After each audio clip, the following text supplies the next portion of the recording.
ابن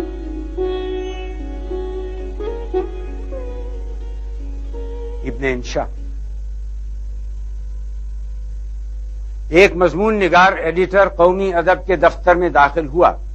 ڈرتے ڈرتے جھجکتے ایڈیٹر سے کہا جی ایک افسانہ لایا ہوں, بالکل اچھوتا موضوع ہے, آپ دیکھیں گے تو بہت.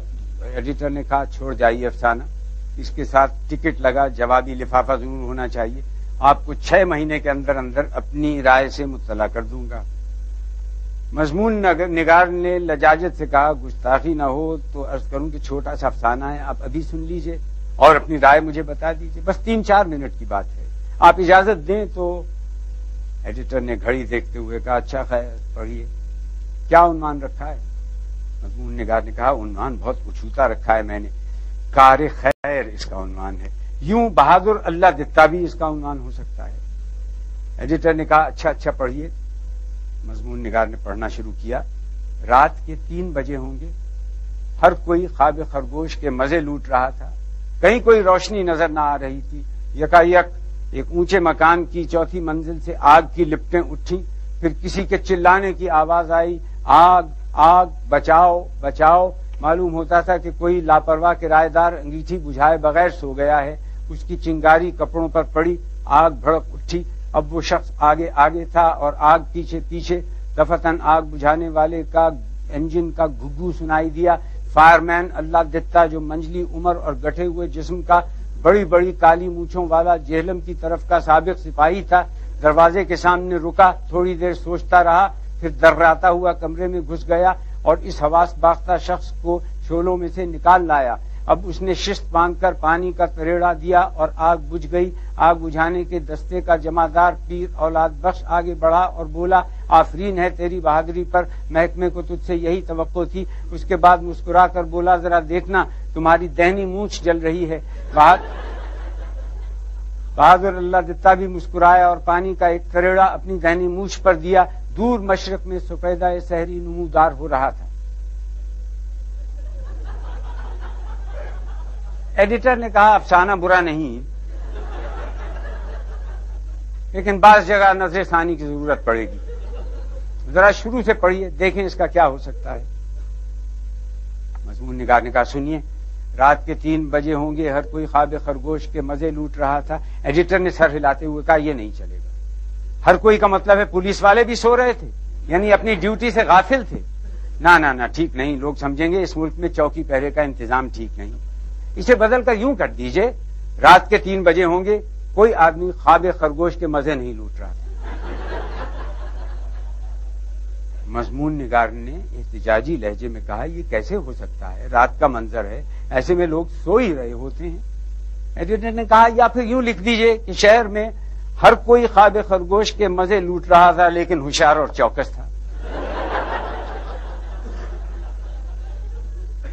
مضمون نگار نے منمناتے ہوئے کہا جی کیا فرمایا, سو رہا تھا اور چوکس بھی تھا.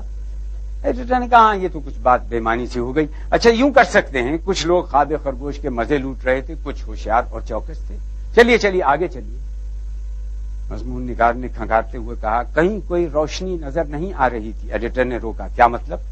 کہ آپ کا کہ کیا ہمارے ملک میں ایسے بلب بنتے ہیں کہ جل کے روشنی نہیں دیتے؟ مضمون نگار نے کہا جی نہیں یہ بات نہیں, رات میں بلب بجھا دیے جاتے ہیں. ایڈیٹر نے کہا عزیز من, سب لوگ اتنے سمجھدار نہیں ہوتے کہ یہ نقطہ سمجھ جائیں. بہت سے تو یہ سمجھیں گے کہ ہمارے یہاں بلب ناقص بنتے ہیں. میری مانو تو اسے کاٹ ہی دو, اگر بلب جل نہیں رہے تھے تو ان کے ذکر سے فائدہ. مضمون نگار نے کسمساتے ہوئے لہجے میں پڑھا یکایک ایک اونچے مکان کی 4تھی منزل سے آگ کی لپٹیں اٹھیں, پھر کسی کو چلانے کی آواز آئی, آگ آگ بچاؤ بچاؤ. ایڈیٹر نے پھر ٹوکا گویا بھگدڑ مچ گئی. گویا ہم اپنے پرچے میں اس بات کو شہرت دیں کہ ہمارے عوام میں ذرا سی بات پر بھگدڑ مچ جاتی ہے, یعنی وہ اوسان کھو بیٹھتے ہیں. نہیں صاحب یہ نہیں چلے گا, یہ قومی ادب کا دفتر ہے, صرف سویرا کا نہیں. مضمون نگار نے کہا جی یہ تو محض ایک افسانہ ہے, ایک تخلیقی کوشش ہے, بس میں آگ کا منظر بیان کر رہا تھا. ایڈیٹر نے کہا آپ اس میں ایک مطمئن مزاج اور اپنے فرائض سے باخبر شہری کی بجائے ایک ایسا کردار لاتے ہیں جس کے محض ذرا سی بات پر محض مکان کو آگ لگ جانے سے ہاتھ پاؤں پھول جاتے ہیں.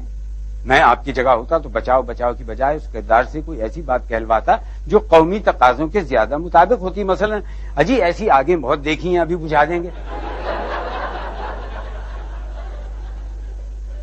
بلکہ اس کو کہنا چاہیے تھا آگ واگ کچھ بھی نہیں, تخریب پسندوں کا پروپیگنڈا ہے. مضمون نگار نے مری ہوئی آواز میں کہا جی آگ تو بہرحال لگی تھی. ایڈیٹر نے کہا آپ آگے چلیے, آخر اس شخص کو اس بری طرح جلانے کی کیا ضرورت ہے. مضمون نگار نے آگے پڑھتے ہوئے کہا معلوم ہوتا تھا کہ کوئی لاپرواہ کرایہ دار انگیٹھی بجھائے بغیر سو گیا تھا, اس کی چنگاری کپڑوں پر پڑی اور وہ بھڑک اٹھی. ایڈیٹر کرسی سے اچھل پڑا. یہ آپ نے کیا لکھ دیا کہ یہ شخص مذکور انگیٹھی بجھائے بغیر سو گیا؟ آپ ہمارے پڑھنے والوں کے سامنے ایک غلط مثال پیش کرنا چاہتے ہیں تاکہ وہ بھی ایسی غفلت کریں؟ نہیں, آپ اس میں سے انگیٹھی کا ذکر بالکل اڑا دیجئے. آگ کے ذکر کی بھی ضرورت نہ رہے گی, نہ رہے بانس نہ بجے گی بانسری. اچھا اب آگے پڑھو اور بیچ کا حصہ چھوڑ کر سیدھے فائر مین کے کردار پر آ جاؤ. مضمون نگار نے پڑھا. دروازے کے سامنے وہ شخص رکا, تھوڑی دیر سوچتا رہا. ایڈیٹر بولا سوچتا رہا؟ نہیں, فائر مین کو سوچتے مت دکھائیے, اس کا کام تو بس آگ بجھانا ہے. مضمون نگار نے کہا اس سے کہانی میں زور پیدا ہوتا ہے. ایڈیٹر بولے کہانی میں زور پیدا ہو گیا تو کیا, اس سے فائر مین کی کمزوری تو ظاہر ہوتی ہے. اور پھر دوسری بات یہ ہے کہ جب ہم نے آگ کا ذکر حذف کر دیا ہے تو فائر مین کے ذکر کی کیا حاجت ہے. تو مضمون نگار نے کہا پھر فائر مین اللہ دتا اور جمعدار اولاد بخش کے مکالمے کا موقع کیسے پیدا ہوگا؟ ایڈیٹر نے کہا یہ مکالمے تو آپ ان کے دفتر میں بھی دکھا سکتے ہیں. مضمون نگار نے پڑھا آگ بجھانے والے دستے کا جمعدار پیر اولاد بخش آگے بڑھا اور بولا آفرین ہے تیری بہادری پر, محکمے کو تجھ سے یہی توقع تھی. اس کے بعد مسکرا کر بولا ذرا دیکھنا تمہاری دہنی مونچھ جل رہی ہے. بہادر اللہ دتا بھی مسکرا دیا اور پانی کا ایک تریڑا دہنی مونچھ پر دیا. دور افق پر سفیدہ سحری نمودار ہو رہا تھا. ایڈیٹر نے اعتراض کیا یہ جلتی ہوئی مونچھ کا ذکر بہت ضروری ہے. مضمون نگار نے کہا جی میں نے اپنے افسانے میں مزاح پیدا کرنے کے لیے یہ فقرہ ڈالا تھا. اپنے فرض کی ادائیگی میں اس شخص کو ایسا انہماک میں دکھایا گیا ہے کہ اسے اپنی مونچھ کے جلنے تک کی خبر نہیں ہوئی. ایڈیٹر نے کہا میری مانیے تو آپ اس ذکر کو خارج ہی رکھیے. جب مکان کو آگ نہیں لگی تو مونچھ کو لگانے کی کیا ضرورت ہے.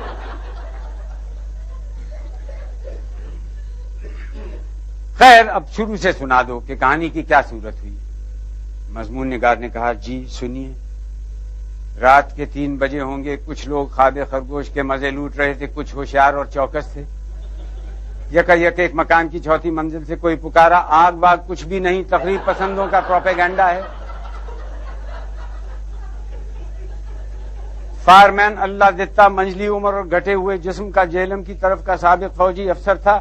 آگ بجھانے والے دستے کا جمعدار پیر اولاد بخش آگے بڑھ کر اس سے بولا آفرین ہے تیری بہادری پر, محکمے کو تجھ سے یہی توقع تھی. اللہ دتا مسکرایا, پانی کا تریڑا اپنی دہنی مونچھ پر دیا. دور افق پر سفیدہ سحری نمودار ہو رہا تھا.